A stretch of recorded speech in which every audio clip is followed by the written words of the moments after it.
Welcome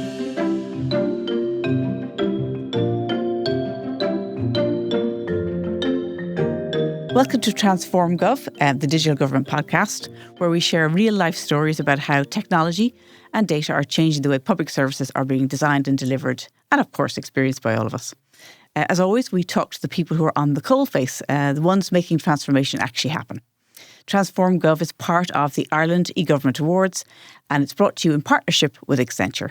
So today, I'm Maeve Neefsey, by the way. So today we actually stole a guest, is the real truth. One of our sister podcasts was interviewing our guest, and we thought that the subject matter was so fascinating that we too would ask Jason Lynch to come and join us on Transform Gov. So Jason is into quantum computing, and I'm saying into in the kind of a very top level way, but it's really beyond the kind of hype and the buzzwords, because we know that it's going to be really important, but Jason can explain to us why. And Jason's CEO of Equal One, who've just raised 60 million to help them build their unique approach to quantum by making it very practical, scalable and relevant for real world use. And you could say he's going to be our very own homegrown NVIDIA in the future. So Jason, you're very, very, very welcome to Transform Gov. Thanks, Maeve. Great to be here. So for people working in government, we all hear about quantum, and I think in a way people in the government have just got used to kind of the idea of AI. But I think they're bedfellows. But let's just kind of very simply explain what quantum computing is and really why it matters. Absolutely. So I suppose, the way I would describe quantum really is what comes next after AI, right? And I think, as we all know, as fantastic as AI is, it's taken a lot of energy. It's taken, there's a big debate. So I think it's not going to be sustainable beyond, a number of years. Quantum really is a different way of doing computing. Today we do our computers with digital bits. We use a quantum bit, which is basically a very strange mechanism that displays quantum mechanical behavior, and we base our quantum computers on that. And the reason that's so exciting, I suppose, is that it results in an exponential increase in compute power. So maybe the stat to maybe drive that home is when we get to 50 qubits, 50 very high quality qubits, it will be equivalent to all of the compute power we have today in the world combined. Oh my God, yeah. So that's a huge compute power. I think this is one of those things where we can't really even imagine the power of this thing. It's sort of like trying to imagine where we are today back when we had the first transistor and trying to imagine, smartphones and AI. I think this is really going to transform what we can do with it, open up applications that just we can't even imagine being done on our computers today. So if you make it kind of real for us, why does it even matter? I mean, in a practical way. I think the reason it matters is there's still, as fantastic as our progress has been, there's still lots of questions we just can't answer. I mean, some of them that I've heard in the past is we don't know how paracetamol works. We have no idea. Okay, we just know it works. We know it works. I had no idea about that, but it's interesting. I didn't either until a few years ago. But the actual mechanism of how paracetamol works, we don't know.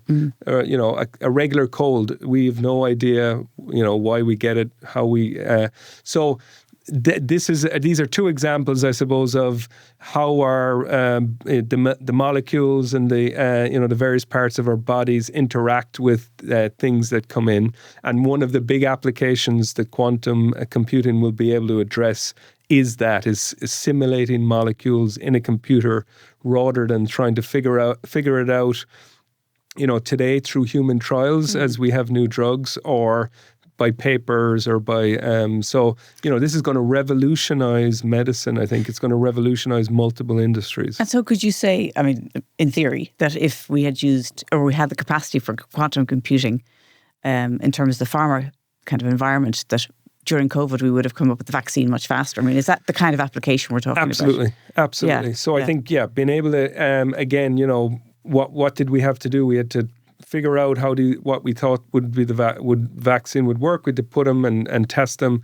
I think the promise of quantum is that you can do that on a quantum computer.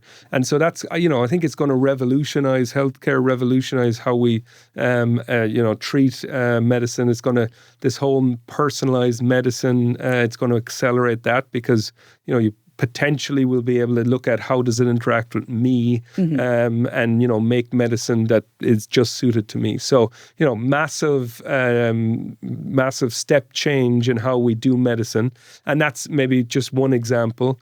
Another example is sort of optimization. So, one of the biggest challenges that we use computers for today is our optimization problems. And people say, well, what's that mean? So logistics, so one of the examples is, Ryanair trying to figure out how does it manage its schedule between weather, no shows at the gate, repairs on airplanes. So there's all these variables and you add them up.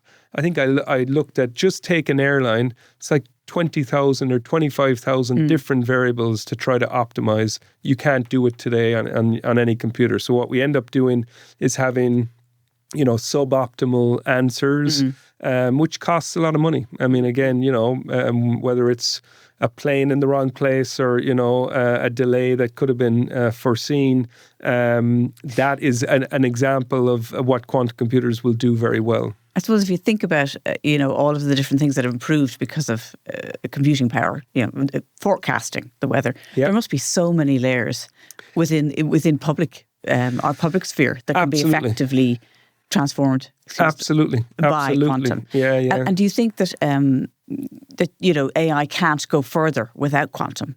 I mean, is it going to kind of hit its head against a wall because the computation required is just not going to happen? I think I don't think it's yet hit the wall. I think, but there is a wall coming. I mean, I think there is we put now megawatts and the power that these things take is just, crazy. So I think we're still eking out some progress on it, but there is for sure, I think everybody can see that, okay, at some point this isn't sustainable. So I think, quantum is what will enable us to go from there and keep going and hope and actually at a much lower energy footprint. So, well, that's interesting because I presume that's got massive implications for cost and energy. Exactly. So, these things, again, if you can imagine, we will put, I mentioned 50 qubits being the capacity of what we have today. Our target is to put millions of these qubits in a rack for the energy consumption, of a standard, server rack today. Well, tell us about your approach, because it's quite different, isn't it, to some of everybody that's big out there is trying to solve or to have some sort of solution around quantum. Yes. But you have a different way of approaching it. We do. So the challenge in quantum today is, so these things that I talked about, qubits, they're extremely fragile and sensitive, and, to put them into this quantum state where you can leverage the power is extremely difficult, and to keep them in this state is really difficult as well. I suppose if we think about the first kind of images we saw of people producing the chips in Intel, with all the lab gear on, that's kind of nothing compared to what you have to do to make it happen for qubits, right? Exactly. So it needs to be extremely pure. So again, these things are really, really sensitive. So you have any sort of defect at all, you lose it. You need to cool it to very cold temperatures. Our machines work at 0.3 degrees above absolute zero today, which is colder than outer space. And so you need to do that to take away all the thermal noise that could affect these quantum, which is why we don't see any quantum effects at normal room temperature, because they're, it's all washed out, I suppose. So our approach is different. So you have, the Googles, the Microsofts, the AWSs of the world, all are pursuing different approaches. We built the company on this thesis that said we really need to build quantum on existing semiconductor manufacturing that exists today. And when we started frankly, people didn't believe that was possible. And really what the last 7 years have been about is proving that it is possible, that we can integrate it into other electronics, that we can put this in form factors that go into data centers that need no specialized infrastructure. And I suppose because of that, we now have an approach, and we're now with this $60 million going to scale in that form factor. We're able to accelerate, we believe, accelerate past these other companies and, ultimately lead the industry. And, we hope to be the first quantum company delivering these applications that we talked about earlier. Well, that's wonderful. If Ireland could be the place where this all started with their education system, etc., that'd be amazing. And in terms of what you've proved so far, because you said at the beginning people were doubting you could actually do what you're talking about. What have you proved that's given the confidence, I suppose, to your investors to put in 60 million, which I'm sure is only the beginning, but tell us what has been going on. Yeah, absolutely. So what we've done is we've made these qubits, and we've actually shown the characteristics that they need to be this accelerated compute. So we've shown high quality qubits. We've shown we can actually control them. We've shown that we can do the electronics at very, very cold temperatures, which again was another thing that people said in the early days. Well, this is going to freeze out. This is never going to work. We've developed very proprietary, high IP around how you do that. And we then put this into a machine that we have our first customer. We've the European Space Agency as our first customer. We'll be delivering the machine to them in the middle of the year. So we kind of talk about, we've really proved the three pillars of the approach. And now this next phase is all around scaling it so that we can show that this is going to be the technology that's going to scale to ultimately to millions of qubits and show that these applications will actually be affected. Well, look, it's a perfect time for me to take a quick break because we've got to thank our partners, Accenture. So we'll be back with you in literally 2 minutes. Through the power of cloud, data and AI, Accenture is helping the public sector by blending human ingenuity, technology and a delivery-focused culture to turn their ambitions into action. Be ready for any challenge by adopting a continuous reinvention mindset to deliver human-centric services that adapt and grow with your needs. Contact the team at Accenture to find out more. So we're back again on Transform Gov, and I'm here with Jason Lynch from Equal One. So I wanted to ask you, when we talked about quantum, you've got that support, right? Because you've proven that you can create the qubits in the way you say you can, which, from what I understand, is going to be a lot less expensive as well as much easier to roll out. So who are backing you? So look, this is a fantastic Irish story, I think, and a fantastic EU story. So we have from the very beginning Atlantic Bridge, which is a venture capital fund here in Ireland, along with Enterprise Ireland supporting us. So they've been here from the very beginning. We started this journey back in 2018. Both of them have been with us at every step of the way. We've had a German VC fund join us. We've got the European Innovation Council, which has funded 28 quantum companies across Europe. And then I suppose our newest investors, the Irish Strategic Investment Fund, has led the last round, and that's all around scaling Irish companies. So ISIF's mandate is to back companies that can be the leaders and be global winners in their markets. And I think they've really Elkstone have also joined. So this is a fantastic Irish story, I think, where, I think there's been a lot of discussion and, including myself, where we've been saying to the government, you have to support, companies, not just in the early stages, but as we grow, and you really need to continue to back these companies. And this is an example, I think, of the Irish government stepping up and doing that. And so it's a fantastic story, I think. And hopefully, we will be able to blaze the trail for others, doing this. And so we're hugely thankful to all of the investors for putting their trust in us, and hugely excited about what we're building, here from Dublin. Yeah. And what's the next phase for you now?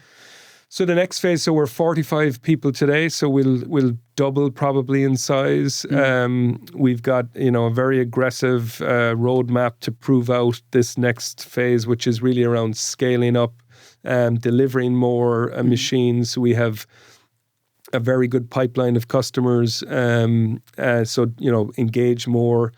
So really it's about driving the roadmap, growing the team so that we can actually, take on this scale up, and then really getting deep with global customers. I was in Japan last week. We're having some very good conversations there across Europe. So we're getting a really strong reaction, because typically people, and maybe this is for your audience, relevant. Typically, when you think of it, I think when people think of quantum, they think of huge machines, massive infrastructure, specialized data centers on their own. I think when we tell our story and when we show what we have, people are pretty, shocked, because they realize, wow, I can put this into my data center today. I can start working with quantum. I think even though we're not there yet, this is a timeline that within the next 3 to 5 years, quantum is going to be here. And this is a very new technology. I think if people wait until it gets here, it'll be too late, because there's a learning curve and a ramp up. And so I think now is the time to think about. What would you say to CIO whose role is to really try and digitize our government services? If you were what would you be thinking they should be doing right now?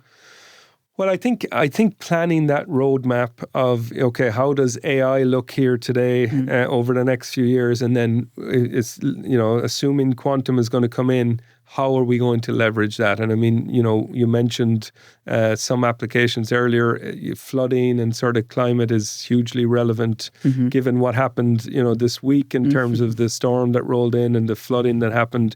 But being able to put, this very powerful compute resource to helping with modeling flooding or modeling this climate. There was a lot of talk this week about, it wasn't just the rain that fell, it was the fact that you needed to also take into account how wet the ground was, how much rain we had. So this is a very, very complex scenario. As you said, millions and millions of variables, right? Exactly. Yeah. And so I think what I would be saying is, you need to be thinking about, okay, it's not here today, but it will be here within a few years. And that, in a planning cycle time for data centers and for, that's not that long. So I think being aware it's coming, being aware what it's going to be capable of, and trying to figure out, okay, what are the big societal challenges that we face that we can put quantum to, is what I would be thinking about. I suppose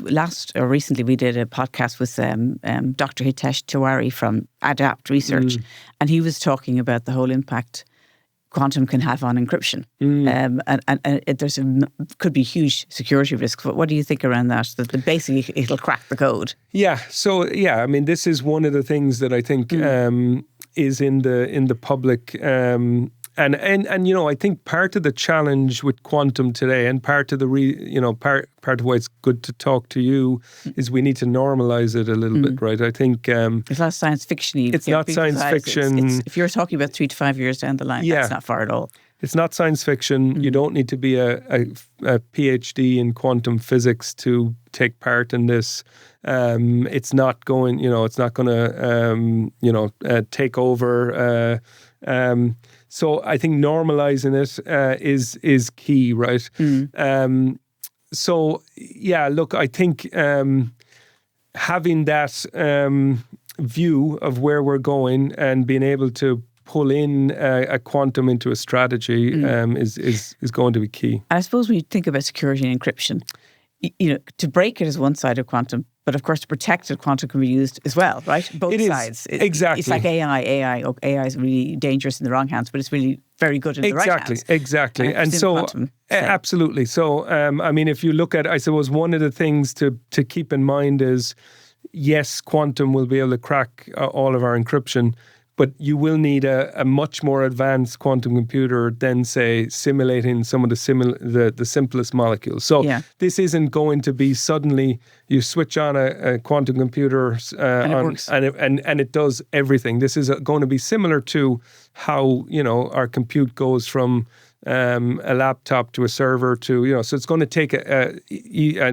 we won't have encryption broken in 3 to 5 years. Yeah. We will have the start of some of these applications. It's going to take more time. There's lots of very intelligent brains working on this problem right now. There's a lot of activity going on what's called post-quantum cryptography, which is what will we do when that is possible. And so, my view is that by the time we get there, we will have, changed our encryption keys and how we do that so that it will be safe when quantum computers come about.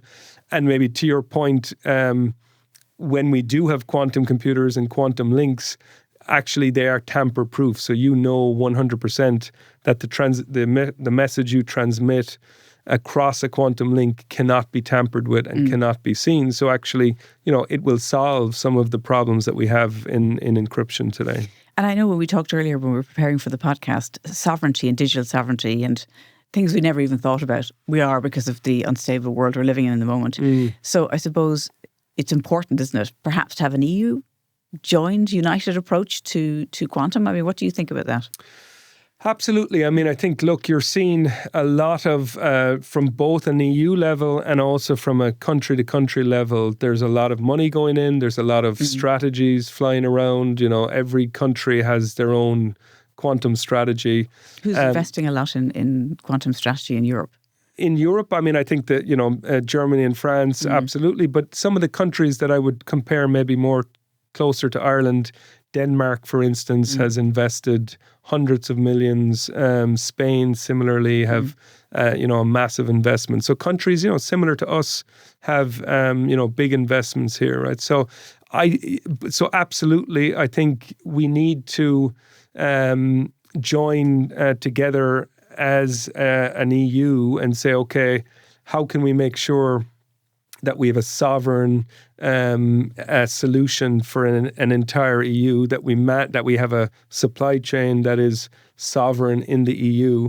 But I suppose the danger today is there is a little bit of everybody is, making sure that their own country going at it. is, and that to your question on, is it joined up? Is it, are we thinking about the right things? I think there does need to be, coordination of that. And it is going on to some extent, but I think it's just something we need to keep a watch on. Or maybe push to the top of the list because things are changing so rapidly. Absolutely. And you did some work with the European Space Agency, I presume, as part of that, testing out the qubits that you could deliver through the process that you are doing. What kind of case studies or scenarios were your qubits used with the space agency? Yeah, so we're working with the Earth observation team in Ezrin, which is just outside Rome. And one of their biggest challenges is the amount of data that they're getting off satellites, right? So they're looking a lot at, and again, very relevant to Ireland, coastal erosion. They're looking at how does the snow that we're losing in the South Pole and North Pole, how is that affecting climate change?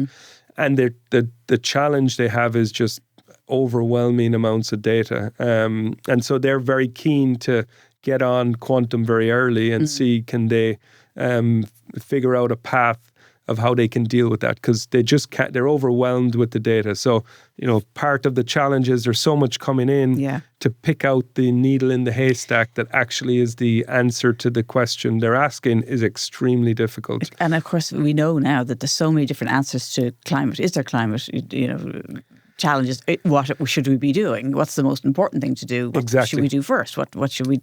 And of course, that's incredibly difficult to come to the answer, isn't it? Exactly. And back to the lots of variables, lots of, and sort of an inability for us today to really model this thing well so that we can point to, okay, here's the evidence that this is leading to this. And I think, without that, it leaves it open to people kind of saying that, well, actually that isn't correlated. So I think, quantum maybe can help with trying to really identify that and then link the causal effects to it. So that's what we're working with the European Space Agency on, and we're going to put a machine into their HPC center, and they're going to, try to start to work on algorithms that try to affect that. Okay, so it's not like, okay, I bought my quantum computer and off I go. You've got to build the layers on top of that. So it'll be 3 years before? When do you think they'll begin to see serious outputs from that? I think it's probably 3 to 5 years in terms of actually, the real application. But again, as we talked about earlier, waiting until that day arrives and starting then, it will probably take another 3 years for you to figure out how to use it. So, so I think what they're trying to do today is get used to quantum, get used to programming this thing, so that when this does arrive, they're ready to make the impact immediately. Okay. And so in terms of, I can't believe we're getting close to the end, it's just gone, it's just flown by. But in terms of progress, what you think will be happening, let's just take the public sector in about, let's say, 5 years. What do you think will the change be that we'll notice as citizens, or just generally in terms of how we deal with Well, I think the potential is that if we can leverage, this new technology, we can do a lot of good for the general public. In again, things like we sort of, I think, as we sort of assume that this is just the way things are. If you look at, again, climate change and flooding as a really good example and really topical example, that could be affected. So we really could have a tool to make sure that this doesn't keep on happening, and the reason it's happening is we can't calculate how this is going to play out. And so I think what a quantum computer can help us to do is make some smart decisions on, okay, I can now take in much more of the reality and much more of the context and make better choices. And I think you can apply that across the whole public sector, whether it's traffic, whether it's climate, whether it's waiting lists on the HSE waiting list is a big optimization challenge. That's a big optimization challenge. So we've heard about that. Also, even anybody sending a communication into a state agency, there's a big challenge of just getting the priority ones to the top, and those they need to be sometimes because it's life-threatening. But of course, it's not only will quantum enable us to handle a lot more data to get better accuracy, but also the speed. Exactly. I mean, much faster. Much faster, and again, things that can't be done today would take hundreds of years being able to do them in a reasonable amount of time. So I think there's a massive opportunity in the public sector. It obviously is a new technology, and that's challenging. But I think if CIOs that are listening start to think about it now and start to think about, okay, if this does come along in 3 to 4 years, how are we going to leverage it maybe earlier than, maybe than in some technologies in the past? Okay, well, look, thank you so much. It's fascinating and of course, really important. And I know that 5 years flies along. But thank you very much for coming in and telling us about it in Transform Gov. Thank you, Maeve. Look, before I go, I'm just going to thank the fabulous team here. So it's studio manager Peter Rice, video editor Neil Horner, sound engineer Lee Brennan, and videographer Richard Ryan. So thanks for listening, and we look forward to seeing you on the next episode of Transform Gov.